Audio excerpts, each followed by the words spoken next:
Kuzampo, you are watching Bhutan This Week, our weekly news magazine program with me, Pupkan. Our top stories this week. The Druk Post relief Kidu to continue till June next year. His Majesty the King appoints the Zongdas of Pumta, Ha and Tongsa. And Tom the elections to carry on as planned despite lockdown. The Druk Post relief Kidu has been extended till June next year. The Kidu will be granted through His Majesty's Kidu Fund and the Sungchup Fund, established by Their Majesties as a security fund for the country during times of need. Upon royal command, the Prime Minister Dr. Lotus Singh made the announcement coinciding with the auspicious occasion of Shabdunkucha. The Prime Minister informed the nation that the Druk Post relief Kidu, which was in effect since April last year, ended last month.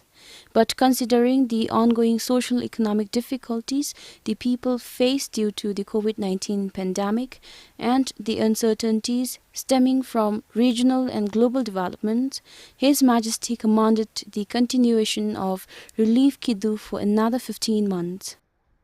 The Gyakabgi Yage Kompegi Chajil Tode Meto Opse. Tare Meba Chatadigibe, Gyakab Jembele Kide Meto Opse. Ta Nilepata Joda. Tare Tunse, Miongader Muche Yapsini Chadigibe, Gyakabnalu, Mionoma Undigibe Tabmadu Bombre Tomachin, Tama Lapshisu Meba Hauri Beonse, Dengache Misegi Namsimilejime Machela, the Rokora Yapsini, Daniel Sunde Nabe, Gebegi Suncho Tute Mangulchi Dijajab Yubilojime Seshunivilla. Da Tarille Gutsudigibe Nilepa, Dango Chenga Girilo, Namlongi Tong, Kechinigi in the True Tunsula, Anitunse, Kidugi Lerim di Kachira Guru, the Tep Tanguru, the Mionga de Mochigi, Sunjobgi Manguna de Tani is a Kazaka Pepsi Seshunivilla.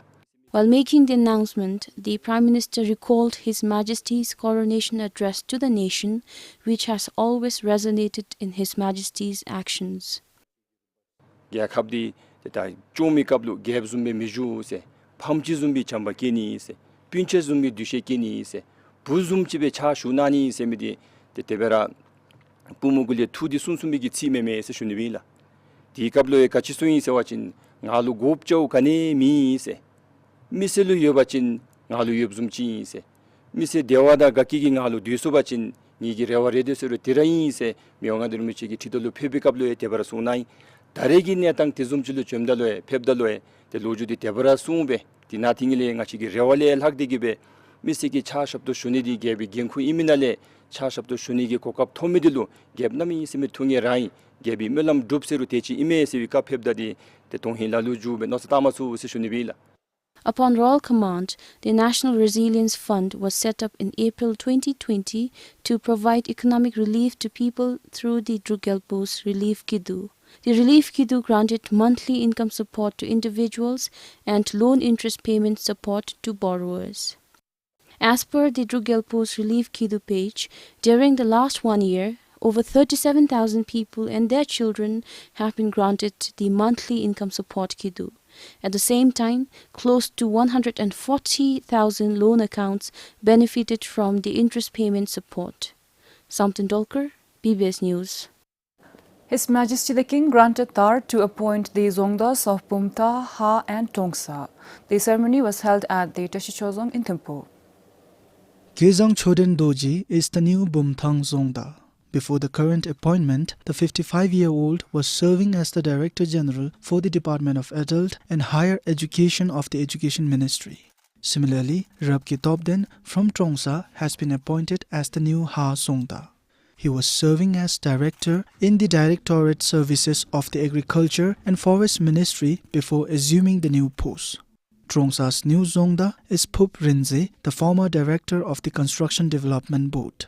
52 years old, he started his career as a section officer under the Works and Human Settlement Ministry in 1992. As per Article 2, Section 19 of the Constitution of the Kingdom of Bhutan, His Majesty the King appoints Zongdas on the recommendation of the Prime Minister, who obtains nominations from the Royal Civil Service Commission. This is Pasang Doji for BBS News. If what the Agriculture Ministry presented at the midterm review is anything to go by, Bhutan does not have the capacity to achieve the set target of 60% rice self-sufficiency in the current 5-year plan. Accordingly, the ministry proposed to reduce the target to 43%. But the members for the midterm review did not endorse the proposal. As of December last year, the country achieved only some 34% rice self-sufficiency.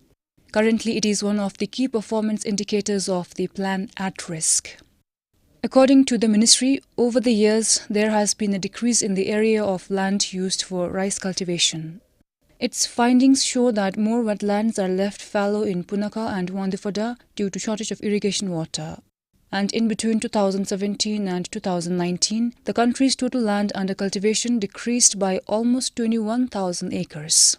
Dual 5-year plan like rice self-sufficiency achievement, satisfaction of the target was readjusted. So the only agriculture and rice will be, we will not decide anything on the rice submission today. The president of the Center for Bhutan and GNH Studies, Tashokarma Ura, added there isn't enough credible evidence right now to reduce the target. What is the base you believe is not credible, just not credible. And if the secretary could show me, really, these are the sort of credible numbers, most realistic numbers on which we will build, it would be a little more probabilistic decision making of our. It's actually I should add that baseline also, I think it was slightly not correct, 2017 deal. And so the target for 12 plan was based on the 2017, which was slightly not correct. So I think that is the holistic strategy ministry focus. For example, why the increasing acreage of uncultivated rice land is coming up. And the study then I think it is high time that ministry comes up with a policy to protect these important productive rice lands. The Prime Minister directed the Cabinet Secretariat to form a team to conduct a thorough study into the matter. He also asked the Secretariat to come up with the study's findings within 2 months. Besides, the review meeting did not approve the ministry's proposal to increase the overall budget for the 12th plan. The ministry proposed to increase the budget from 3 billion to 6.5 billion ngutam. Pupkem for BBS News. Ensuring free Wi-Fi and developing the Sungjun app is one of the government's 25 pledges within the first 120 days. It's to enable Bhutanese to communicate freely without the need to recharge voucher. However, the ministry is still working on it. It was shared during the Ministry of Information and Communications Annual Performance Agreement presentation of 2021-2022. The Druk Nyamrup Sokpa's pledge to provide Sungjin app and free Wi-Fi caught the attention of many during the election campaigns in 2018. However, the government said they are still working on it. The Prime Minister, Dr. Lotus Singh, said that Wi-Fi will not be able to reach all Bhutanese. Instead, it will be made available only in public spaces where people are likely to spend their time. A budget of 300 million ngutam was proposed for the implementation of this pledge, and that will depend on the budget available. Earlier, the Minister for Information and Communications said they could not work on this pledge due to the COVID-19. They had been working on other important systems. The minister had also said the ministry is working on the digital Drukgyal flagship program, so had to keep this pledge aside temporarily. This is Ringdandup, BBS News. The Thumde elections will not be interrupted by the lockdown. The Election Commission of Bhutan says the elections will be carried with proper COVID protocols in place. The poll day for the third Thumde elections for Thimphu, Gallifu and Phintsling is on Wednesday. The Election Commission of Bhutan says they have been preparing for such a situation and that they are ready to carry on as planned. There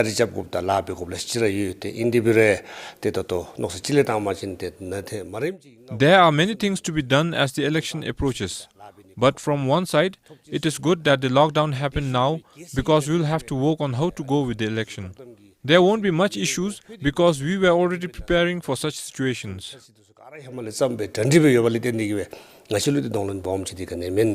Although people cannot gather or come out to polling stations to vote during the lockdown, he said the commission is making other arrangements. It has affected their campaign because they are still carrying out the door-to-door campaign. People need to know their candidate and their manifestos. So the lockdown must have affected the people in knowing their candidates and the candidates with their campaign. But they can do it online on social media.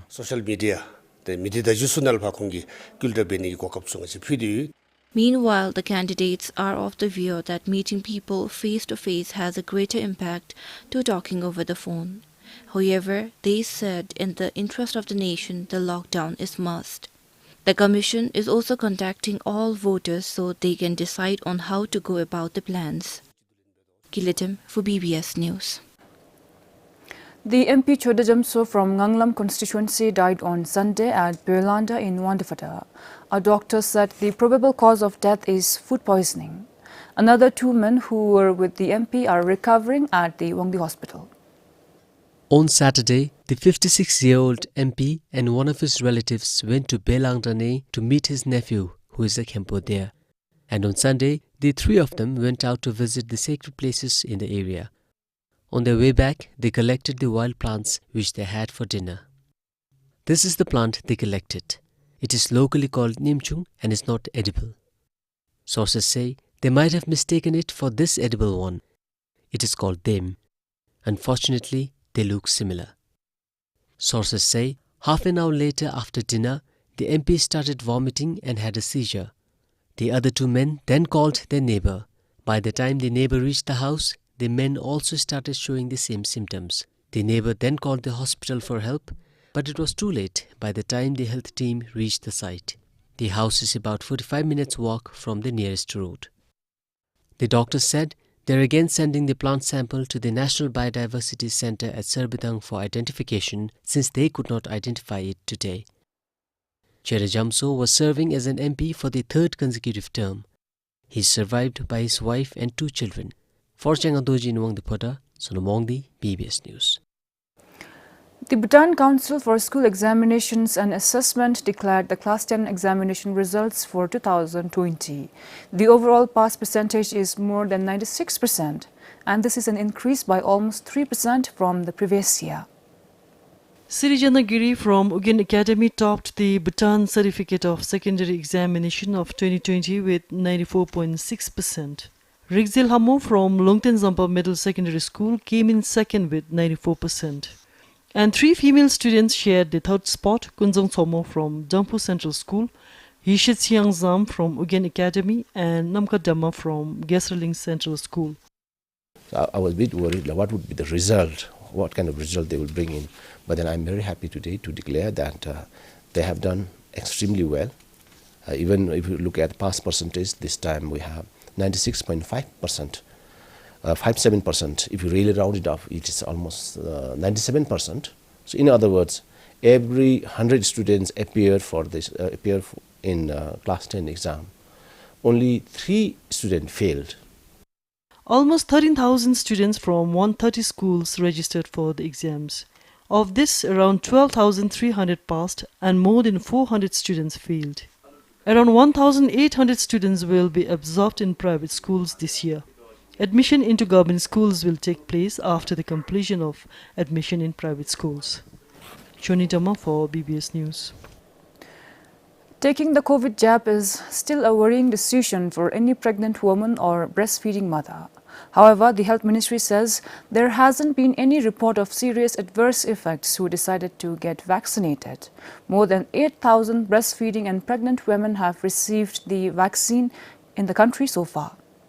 With most studies not including pregnant and lactating women in the clinical trials, lack of data created confusion on whether it was okay for women in such conditions to get the jab. In the country, many were unsure if they were even eligible for the jab until the government announced it was up to the individual if they wanted to get vaccinated or not. Since then, thousands of breastfeeding and pregnant women have come forward. Tawadem is a breastfeeding mother and has a 1-year-old child. She received the COVID vaccine during the nationwide vaccine rollout and says she hasn't had any problems so far. Regarding the side effect, actually, after getting vaccination, I was normal. I even came to office. As soon as I reached home and after taking nap, the reaction took off. For one night and half day, I got mild symptoms like headache and fatigue, and then like fever. But then I found as normal because like everyone get that. But after second day, I was normal. She added that by weighing the risk and the benefits, it seems wise for women such as herself to get the jab. Of course, it is privilege as it is free of cost gifted by our Majesty the King. And then as I am working in the banking sector, I found as my area as a risk area as we have to deal with any kinds of the client. Therefore, like if the infected person come across with me, it will put myself as well as my daughter into difficult situation. That's why I took the vaccination. The health ministry says they are still carrying out the vaccinations. Sita Gurung, a mother of a 1-year-old, came to get her first jab at one of the vaccine centers in Thimphu. At first, I was worried thinking about the side effects and how it would affect my baby. However, my friends got vaccinated despite having to breastfeed their babies as well. And they told me there wasn't any serious adverse reaction. That's why I decided to come. Meanwhile, a recent news article by BBC says that data from the US on using Pfizer and Moderna in around 90,000 pregnant women has not raised any safety concerns. However, although there is no data on the AstraZeneca in pregnancy, more evidence will be forthcoming in the future. Kinsang Hadin for BBS News. The judiciary launched its e-litigation platform. Supported by the UNDP, the initiative is to ensure uninterrupted access to justice, particularly for remote, far-flung communities during and beyond the COVID-19 pandemic. The e-litigation platform will enable virtual hearing of cases. This means the litigants will not have to travel to courts. The service will be piloted in 7 courts covering 26 benches. The list includes the Supreme Court, the High Court and Saktin Dungkhak Court among others. Starting from the payment, the court payments are done through e-payment, virtually. Then even the hearings are going to be conducted virtually. So that way, a lot of travel costs, the time is saved, travel is saved. Tashikang is one example that I can give. The party from Tashikang will have to come here, travel, commute here. So the distance it takes, the time, the money, he has to put up the lodge. Everything comes into factor, cost factor. So when you have a virtual hearing like this, e-litigation platform provides for such a hearing. So these are all cut down the costs. The UNDP resident representative Azusa Kubota said access to justice services is a challenge in Bhutan due to the country's demanding geographical terrain and sparsely distributed population. And the need for bridging the access gap has become more pressing in the wake of COVID-19. As per a joint press release from the judiciary and the UNDP, moving forward, the e-litigation platform will be integrated with the existing community services, including the Gyewa community centers. These will make access to judicial services easier for the people in the rural communities. The Office of the Attorney General and the Royal Bhutan Police will also be able to make use of this service. Bhutan is one of the first countries in the region to initiate e-litigation as a COVID-19 response measure. Choni Dama for BBS News. The scrapyard below the Olorungchu Bridge in Thimphu has caught the attention of some environmentalists. They are worried the increasing automobile waste at the site could be a threat to the surrounding environment, especially the stream. Today, alongside the increasing import of cars into the country, automobile waste have been piling up as well. Used tires, plastics and rugs are submerged in the stream flowing next to the scrapyard, a consequence of the increasing automobile waste. Some environmentalists, although they refuse to comment on camera, say this could have adverse impacts on the stream's health.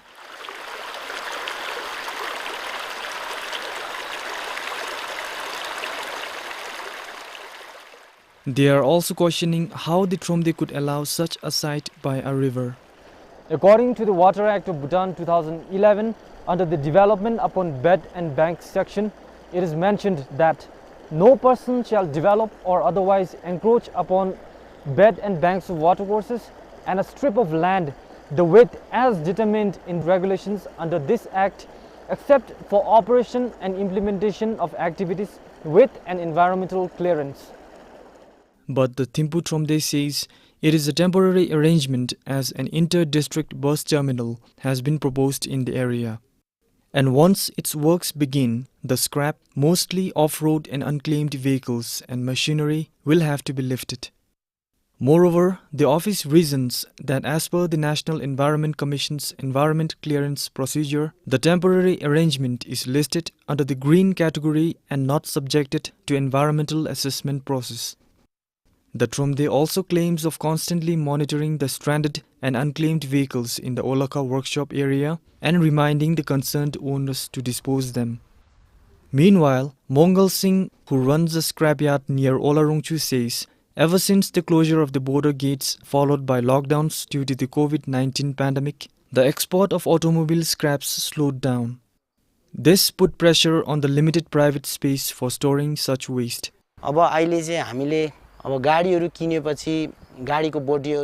We buy damaged cars, and in Bhutan, we are able to sell just their parts and not the body frame. And due to the COVID-19 pandemic, we ran out of space to keep the scraps. That is why we had to store it here. We're planning to export them as soon as the restrictions are eased.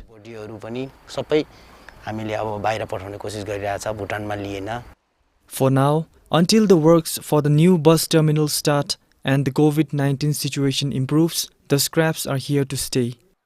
Nevertheless, they will still remain under the watchful eyes of the concerned environmentalists. This is Ringdandup, BBS News. That's all we have for you for this week. Thank you for watching.